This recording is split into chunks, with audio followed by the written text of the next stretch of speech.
What is up, guys? Welcome to my channel. In this video I want to talk about BJ Penn. I get everyone's already given their 2 cents, but I thought it'd just fine if I give mine too.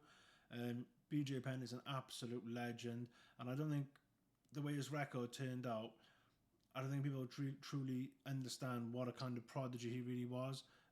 He was the first guy ever, American ever, to win a Brazilian jiu-jitsu title, the World Championships, the first one ever. And I think he won it within, he'd only been training it for don't quote me on this, but it was something stupid like 3 years or something ridiculous like that. He'd only been training it. And it was the quickest ever to earn a black belt, like a real respected black belt, because obviously different tutors and trainers and masters will give out black belts for different, you know, one black belt isn't necessarily the same as another black belt. Let's put it that way. But BJ was a true prodigy. I mean, this guy has 2 wins over Matt Hughes. Should you could argue the 2 Frank Jaeger fights he won. I mean, the third one, obviously, when he's on his tippy toes, that was just weird. But you know, and you could arguably have a win over GSP. So I mean, who else could say, "Oh, I've got a win over GSP"? You know, you could. Everyone knows he won that fight on a split decision loss. 2 Edgar fights. One of them he definitely won, and the other one he could have easily won. 2-1 against Matt Hughes, who I might do another video about this. He is the second greatest welterweight of all time, and it's not even close. He is literally, I would almost put him joint first with GSP. That's how much I respect Matt Hughes, but that's the story for a video for another day. The sad thing about BJ Penn is there's no help I think you can get. I think these kind of damage you take from CT and blows to the head and all this and all that, I'm sure alcohol, poor lifestyle, staying up for days, partying, doing drugs. Not that I'm saying he has done that, but if he has, I'm sure that exacerbates it to a big extent. But here's the breakdown. May 25th, he assaults his 79-year-old mother. He takes her mail, puts a flashlight in her eyes, maybe trying to check her eyes. He's thinking this is some Ex Machina type movie type shit going on. And shoved her in a vehicle. Not sure what happened from that, if he just shoved it into a vehicle or in a vehicle, because I know in some places, just like by that kind of act, it could count as kidnapping with just like 30 years minimum or something stupid like that. The next day, he's arrested again for violating a stay away order by entering the home. I mean, he probably still thinks he lives there. I don't know if he does live there, but he probably still thinks he does. I think his mind has just gone to complete mush at this point. And then he's arrested yesterday, which would have been Sunday, for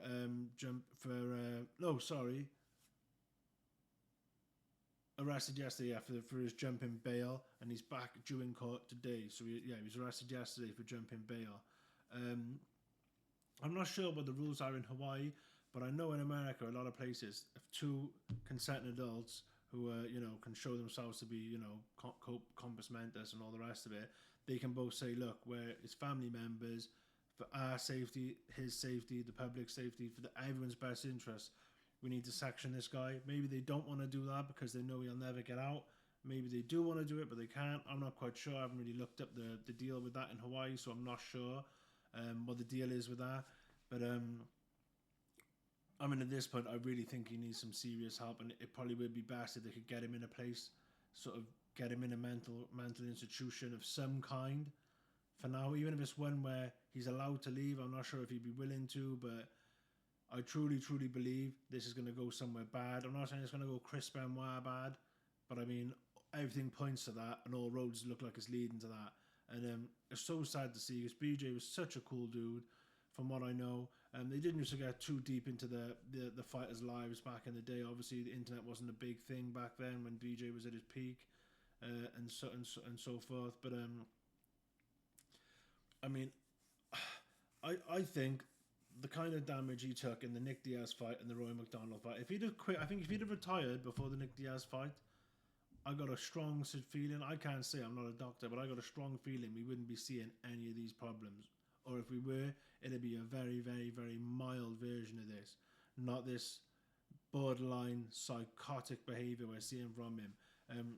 He looks, I mean, maybe those weight cuts at 45 didn't help him either. I mean, this is a guy who fought comfortably at welterweight and lightweight, do you know what I mean? And even fought at openweight against Machida at heavyweight.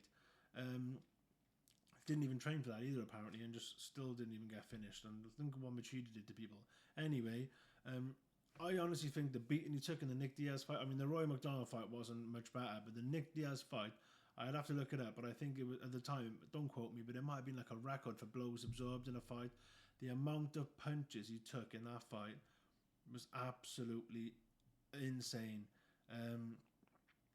BJ was just a guy who had a rock chin, and I think that's almost come back to haunt him now, because I feel like if BJ had a weaker chin and had just been sparked out in some of these fights earlier, or maybe taken out, I mean, he is one of the first and only times you will ever see a towel get thrown in the UFC. If you're a UFC fan, you've been watching UFC for how many years? Tell me how many times you've seen a towel get thrown in a UFC fighter. Jason Perillo obviously comes from boxing. He's a great coach, and in a lot of ways, he's a bad coach in some ways, but he's a good coach in some ways too. He is one of the only guys, off the top of my head, I can't think of anyone else. I know people have called it off in between rounds, when the guys are in between rounds and stuff like that, but I've never seen a towel get thrown into the UFC cage that I can think off the top of my head other than Jason Perillo and BJ Penn. That's how tough this guy was. I mean, the guy, I mean, I don't know what to say. This is really, I'm not going to put out videos about it because everyone's seen it, everyone can look at it themselves, but I really, really, really think this is going a bad way now. I mean, I don't know what his family are thinking, or what's going through their mind. Why aren't they trying to get him sanctioned or something like that, or why the police haven't done it? Because I mean, clearly things could get dangerous for him, for other people. I mean, fighters need a lot of help, I think, when they retire, especially BJ. I mean, we could have seen this coming because he clearly couldn't win a fight, couldn't get himself through a training camp, couldn't get himself into the shape that he needed to be to win a fight. That's why he went on a losing streak that has only been bested by Tony Ferguson. And Tony, he's another one. Like, we won't go down that rabbit hole, but oh my God, we already seen while Tony was still in the UFC, still somewhat a viable contender, he was ripping holes in his walls, thinking there were secret cameras in his walls. I mean, I think the damage these guys are taking is really, like I said, UFC hasn't been around forever, and back in the days, a lot of guys would get finished. Now guys are seeming to be able to hang in there more and just take more of a beating, prolonged, sustained beatings. And we all know the one-punch KOs aren't what give you the major damage. It's the beatings. A lot of the boxing matches, when fighters end up having serious issues, are decisions, but they're beatdowns. Sometimes they're fights that the fighters have even won. They'll win fights and then still go into hospital, have brain issues, blood bleeds on the brain, clots, etc., and die. But this man, it's sad for everyone involved. It's almost like the man is not there anymore. He's just a ghost of himself, and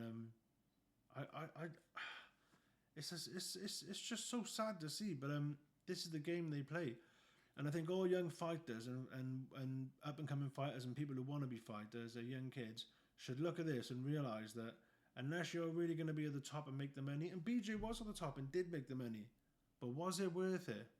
I remember years ago, this must be 15 odd years ago, him telling a story like, yeah, one day I'm going to be an old man on the beach and I'm going to be like, I was a world champion, man. And the kids would be like, shut up, old man. And I'd be like, no, I was world champion. And then they won't believe me and all stuff like that. But I don't know if he's even going to get to that point now. Things are way out of control. I mean, I don't know if his family is scared of him or his friends don't really want to, like, put their foot down and sort of say, look, we're going to get him sanctioned, because I don't know. He's only on a $2,000 bail at the minute, but he's just getting arrested. And you see these cases all the time where people keep getting arrested, keep getting bailed, and then something terrible happens and everyone blames the judge, the police, and the justice system. Like, why didn't they lock him up? Why didn't they do this? Why didn't they do that? And I'm not suggesting BJ needs to be locked up. You know, I don't think he has any ill intentions, but I don't think he really knows what he's doing. I don't think his brain is functioning anywhere near as it should anymore. I think he's extremely compromised. And man, it's sad to see, man. I wish we could show like clips of UFC fights. So I'd love to do like a little BJ Penn career review and just show people how good this guy really was, like how special this guy really was. Like, you got people even say like, who would win, Khabib, Prime, BJ, Prime.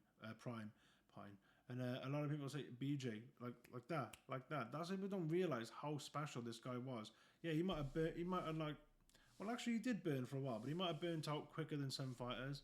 But the ones that burn brightest, burn fastest, don't they? And burn up the quickest, like McGregor's, Tyson's, you know, Bo, those kind of fighters. They peak early, go for a crazy little short run, and then they fizzle out quickly. But that's just all I have to say. Just more of a little rant, really. But it's a really sad state of affairs. Let me know what you guys think in the comments.